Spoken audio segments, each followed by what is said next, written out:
अस्सलाम वालेकुम रहमतुल्लाहि व बरकातहू। आज का जो हमारा लेक्चर है वो स्टैंडर्ड फॉर्म या साइंटिफिक नोटेशन के बारे में है। ये SLO 1.5 है और इसका क्वेश्चन जो सा है वो मैथमेटिकल फॉर्म की सूरत में आता है। तो इसका जो 1.5.1 SLO है, कैलकुलेट साइंटिफिक नोटेशन इन मेजरमेंट्स, ये एप्लीकेशन में आता है। एप्लीकेशन का मतलब ये है कि इसकी आपको नॉलेज भी होना चाहिए, डेफिनेशन भी आनी चाहिए, इसकी एग्जांपल्स भी पता होनी चाहिए, इसी तरह से इसकी अंडरस्टैंडिंग पूरी होनी चाहिए और लास्ट पे इसके जो न्यूमेरिकल्स क्वेश्चन हैं वो भी आ सकते हैं।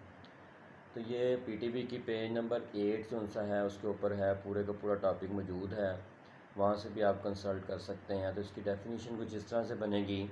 In scientific notation, a number is expressed as some power of 10 multiplied by a number between 1 and 10। अब ये क्वेश्चन जो सा है, ये जो डेफिनेशन है, इसमें सबसे इम्पोर्टेंट जो सी बात है वो ये है कि एक तो जब हम पावर ऑफ 10 लिखेंगे कोई भी, जिससे 10 की पावर 3 होगा, इसके साथ कोई भी नंबर जो मल्टीप्लाई करना है ना, वो 1 और 10 के दरमियान में होना चाहिए। यानी कि ना ही 1 हो सकता है, ना ही 10 हो सकता है, ना 10 से ऊपर हो सकता है, ना 1 से नीचे हो सकता है, लेकिन 1 और 10 के दरमियान में होना चाहिए। जिस तरह से 2 मल्टीप्लाई बाई 10⁻³ लिख लें, या 8 मल्टीप्लाई बाई 10⁻³ लिख लें, या 4.5 मल्टीप्लाई बाई 10 कुछ लिख लें, लेकिन जो भी नंबर इसके साथ मल्टीप्लाई होगा 10 की पावर के साथ, वो 1 और 10 के दरमियान में होना चाहिए। उसके बाद ये है कि simple but scientific way to write large और small numbers is to express them in some power of 10। ये सबसे आसान तरीका होता है। इसमें ना तो ज़ीरोज़ के प्रॉब्लम आते हैं, ना ही इसमें ये होता है कि हम भूल जाएं या गलती से कोई और चीज़ लिख दें। तो इसको बड़े आसानी से मैनेज किया जा सकता है। आसानी से आप इसको लिख सकते हैं और इसको सॉल्व कर सकते हैं। तो इस तरह से जो सिंपल इसका वे होता है वो यही होता है कि आप इसको पावर ऑफ 10 में लिखते हैं। जिस तरह से इसकी मैं एक एग्जांपल देता हूँ कि मून जो सा है उसका अर्थ से डिस्टेंस जो सा है वो 384 और इसके बाद 6 ज़ीरोज़ लिखे हुए हैं, मीटर में आता है ये। अब देखें, अगर गौर करें तो ये बहुत ज़्यादा ज़ीरोज़ हैं, 6 ज़ीरोज़। अगर आप इसको लिखें तो बार बार लिखें तो गलती भी हो सकती है, 6 की बजाय आप 5 ज़ीरोज़ लिखते हैं या 4 ज़ीरोज़ लिख सकते हैं। लेकिन अगर इसको पावर ऑफ 10 में ले जाएं 6 ज़ीरोज़ को, तो आपको लिखने में आसानी रहेगी। मिसाल के तौर पे इसको हम इस तरह, this distance can also be expressed as 3.84 multiply by 10⁸ metre. अब देखें 6 ज़ीरो तो वो हैं जो कि उसके साथ लिखे हुए हैं, 10 की पावर 6 हो गया। लेकिन अगर हम पॉइंट को मूव करवाएं राइट टू लेफ़्ट, तो पावर जो सी 10 की वो इंक्रीज़ होती है। तो हमने 2 दफ़ा इसको मूव करवाया है, 4 और 8 के पीछे लेके गए हैं पॉइंट को, तो इसलिए मैंने 10 की पावर 8 लिख दिया। 6 ज़ीरो तो वो हो गए ना जो कि ज़ीरोज़ लिखे हुए हैं। उसके बाद 2 ज़ीरो, वो 2 जो से 10 की पावर 2 बढ़ाई है, जो वो 3.84 लिखने की वजह से।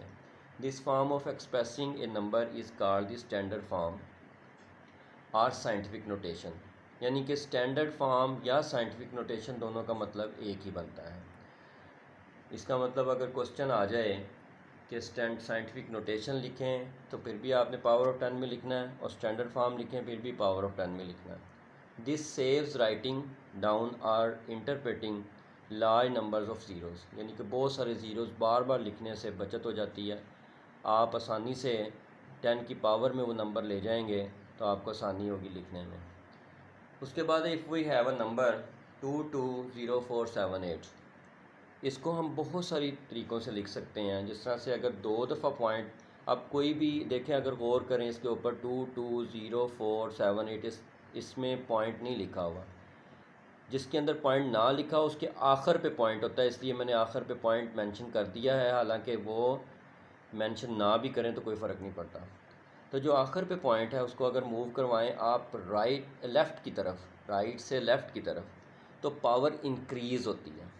अब देखिए मैंने 2 दफ़ा मूव करवाया, 2204.78 लिखा है तो इसके साथ 10 की पावर 2 लिखा है। अगर मैं 3 दफ़ा मूव कराऊंगा 220.478 तो ये 10 की पावर 3 हो गया। और अगर मैं 3-4 दफ़ा मूव करवाऊंगा 10 की पावर 4 हो जाएगा। तो 2 पॉइंट, और अगर मैं 5 दफ़ा मूव करवा दूंगा तो 2.20478 मल्टीप्लाई बाई 10 की पावर 5 हो जाएगा। ठीक है, तो जो हमने लिखा है 2.20478 10 की पावर 5, इसमें अगर आप गौर करें तो 10 की पावर 5 के साथ जो लिखा हुआ है 2.20478 ये 1 और 10 के दरमियान में आता है। बाकी भी सारी ऑप्शंस ठीक हैं, लेकिन जो 2.20478 10 की पावर 5 है मल्टीप्लाई बाई 10 की पावर 5, ये सबसे बेहतरीन फॉर्म है इसकी। इसलिए मैंने लिख दिया all these are correct but that are number that has 1 non zero digit before the decimal, that is 2.20478 multiply by 10 की power 5 preferably be taken as standard form. सबसे ज़्यादा प्रेफर हम इसको करेंगे क्योंकि ये जो सी फॉर्म है, ये फॉर्म जो सी है ये हमें बताती है कि 10 की पावर 5 जो सी है इसके साथ जो चीज़ मल्टीप्लाई हो रही है ये 1 और 10 के दरमियान में है।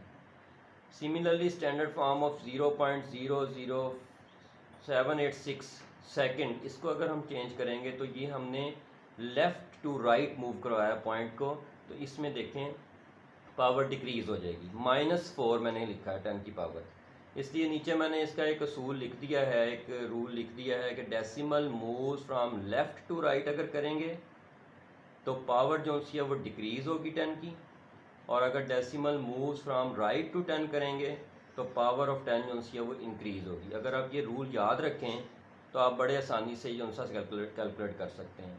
ये तो हमारा आज का लेक्चर था। उसके बाद जो सा इसकी प्रॉब्लम आपने सॉल्व करने हैं या क्वेश्चन सॉल्व करने हैं, वो क्वेश्चन नंबर 1 जो सा है वो प्रॉब्लम 1.4, इसके 4 पार्ट्स हैं, वो बुक से करना है आपने। इसी तरह क्वेश्चन नंबर 2 जो सा प्रॉब्लम 1.5 है वो भी आपने बुक से करना है। और क्वेश्चन नंबर 3 मैंने अपने पास से लिख के दिया यहाँ पे कि इन ये जो से आपने कुछ मैंने लिखे हैं क्वेश्चन, इनको आपने स्टैंडर्ड फॉर्म में कन्वर्ट करना है। तो ये 4 क्वेश्चन हैं, इनको आपने स्टैंडर्ड फॉर्म में कन्वर्ट कर देना है। तो ये 3 क्वेश्चन जो से हैं ये आपने सॉल्व करने हैं। और इसी तरह से क्वेश्चन नंबर 4 जो सा है वो ये है कि convert these in simple form, यानी कि आपने जो साइंटिफिक नोटेशन या स्टैंडर्ड फॉर्म है इसको आपने सिंपल फॉर्म में चेंज करना है, यानी पावर ऑफ 10 इसकी हटा देनी है और इसको सिंपल पावर ऑफ 10 के बगैर जो सा आपने कन्वर्ट कर देना है। तो ये 4 क्वेश्चन जो से आपके शामिल हैं इसमें, इसको अच्छे तरीके से करें। अगर कोई प्रॉब्लम पेश आए तो आप मुझे कॉल भी कर सकते हैं और पूछ सकते हैं। इसी तरह से ये जो आपका सारा SLO 1.5 है ये काफ़ी इम्पोर्टेंट है, इसके पास पेपर में भी कई दफ़ा क्वेश्चन उनसे आए हुए हैं। इसको अच्छे तरीके से करें और क्वेश्चंस को अच्छे तरीके से अटैम्प्ट करेंगे तो आपको ये सारा लेक्चर जो सा है इसका पता लग जाएगा किस तरीके से करना है। यही जो सा आपका टॉपिक है ये मैथ में भी आपके मौजूद है, और एक्सरसाइज जो सी 3.1 लॉ का जो चैप्टर है उसके अंदर ये मौजूद है। यही वाला टॉपिक जो सा है अगर ये आपको अच्छी तरह से समझ आ जाएगा तो आपको वहाँ पे भी आसानी होगी और वहाँ पे भी आप अच्छे तरीके से इसको कर सकते हैं। Best of luck. इस आज का टॉपिक अच्छे तरीके से बार बार देखें और इसको करें। अल्लाह ताला आपके साथ हो। अस्सलाम वालेकुम रहमतुल्लाहि व बरकातहू।